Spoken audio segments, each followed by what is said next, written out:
Em nome do Pai, do Filho e do Espírito Santo. Amém. Abri, Senhor, os nossos lábios, que a nossa boca, o nosso coração possa entoar o seu louvor. E assim, através da escuta da palavra, da sua palavra, possa cair em nós como a semente, ao brotar na terra do nosso coração, possa dar muitos frutos. É assim, ó Espírito Santo, que pedimos, que ilumine a nossa mente, o nosso coração, para que as palavras do Santo Evangelho possam nos conduzir até a vida eterna. Amém. É assim, meus irmãos, que nós iniciamos então a nossa reflexão. Nesta quarta-feira da 32ª semana do tempo comum. A igreja hoje celebra a memória de São Martinho de Tours, o grande evangelizador da França, um homem conhecido pela caridade que exerceu, por ter dado o seu manto a um pobre, que estava ali passando frio, e depois no sonho Jesus lhe aparece na figura daquele homem, logo ele vai entender que aquele pobre estava a figura do próprio Cristo. Lembrando que na figura do pobre, do necessitado, nós enxergamos ali a imagem do Cristo necessitado, do Cristo que precisa, do Cristo pobre, do sofredor, a quem nós devemos acolher. E como devemos acolher? Mediante a nossa fé, quando somos gratos por aquilo que Deus fez em nossos corações. E é isso que a liturgia desta quarta-feira nos conduz, nos ajudando a rever a história deste grande santo da igreja, que dentro da sua liturgia tem todo um destaque especial, que por causa do seu exemplo, do seu testemunho de vida, assim hoje a igreja nos faz enxergar um homem que, ao morrer, comoveu toda uma diocese, comoveu todo um povo, que durante 3 dias choravam pela perda deste grande santo. E assim, meus irmãos, olha a marca que São Martinho de Tours deixou diante do trabalho da evangelização. E esta é a marca que nós devemos deixar também na vida dos outros. Que marca é essa? A minha? A sua? Não, a marca do Cristo. Quando nós caminhamos, quando nós temos um coração agradecidos pelo que Deus fez a nós. Por isso que o Evangelho desse dia, tirado de São Lucas, capítulo 17, versículo de 11 a 19, nos mostra aqui um episódio bem conhecido por nós, a cura dos 10 leprosos. E o que significa então esta cura dos 10 leprosos? Primeiramente, Jesus, ele avista, ele se aproxima de uma aldeia cheia de leprosos e logo ele avista ali os 10 que se encontram. E ele pede então que eles caminhem e vão à direção ao sacerdote. Lembrando que à medida que eles iam caminhando, sendo curados, eles iam percebendo, logo eles deveriam ir até o sacerdote. Significa serem reintegrados à vida social, religiosa, lembrando que o leproso era marginalizado, era excluído devido à consequência da sua lepra, da sua doença, e muito mais ainda o que estava por trás da lepra, que é um pecado, que é a maldição por um pecado cometido. Assim acreditava os judeus na época de Jesus.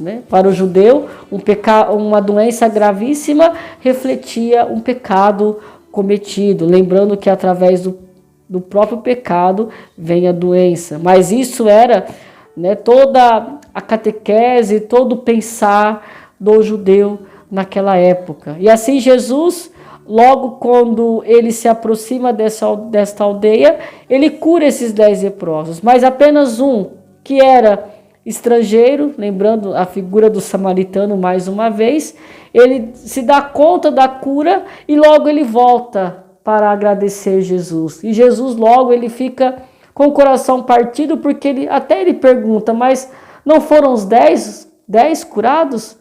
Aonde estão os outros 9? Somente um veio para agradecer.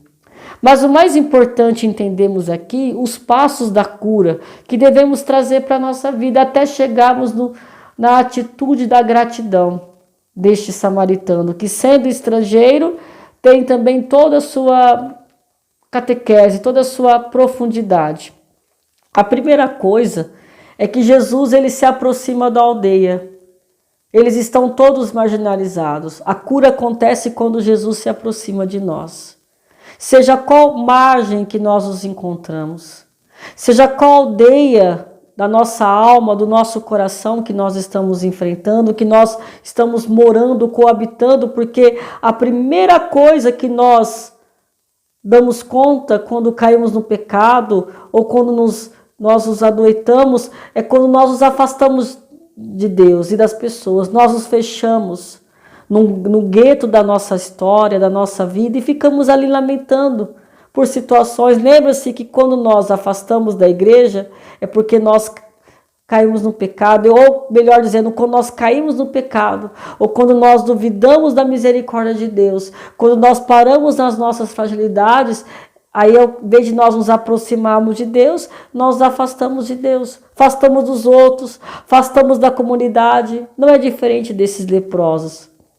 E assim ficamos muito mais leprosos ainda, porque a questão de eles serem curados da lepra não é a questão física, mas é a mente, a mentalidade, o coração, o ser leproso.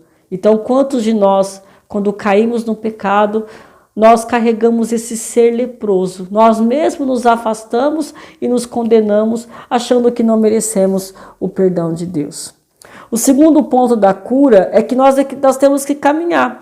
Caminhar como? Ouvindo a voz de Jesus, sendo obediente. A cura acontece na obediência a Jesus.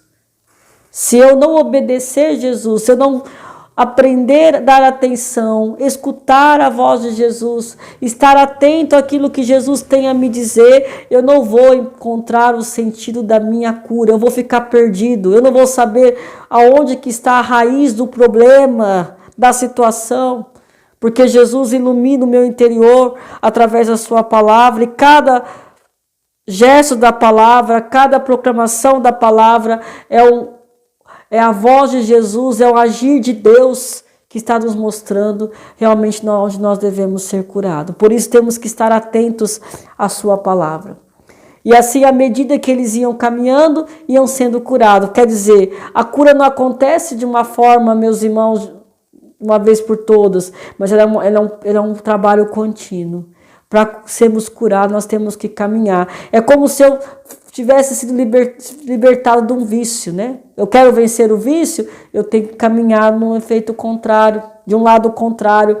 Eu quero vencer um pecado, eu tenho que caminhar de uma forma contrária. Não da forma que o pecado me levava, que as doenças me levavam, mas da forma que a voz de Deus me conduz. Me conduz a uma vida de comunhão, uma vida de harmonia, de entrega total. Depois, por último, aquele samaritano percebeu a cura e voltou até Jesus. Ele poderia muito bem ter ido, como os outros, até o sacerdote, mas ele voltou. E aqui existe um ponto ápice desse trecho do Evangelho. Ele voltou porque ele libertou-se da mentalidade do leproso. Ele libertou-se de um coração leproso. Jesus não quer apenas nos curar de uma lepra que significa uma situação física, uma doença, um pecado que nós cometemos, mas o que está por trás, que nos distancia dele. Aquele homem voltou para se aproximar de Jesus e agradecê-lo. O que significa agradecer, meus irmãos? Significa manifestar, acreditar, professar. Ter um coração agradecido significa ter a postura que eu sou amado.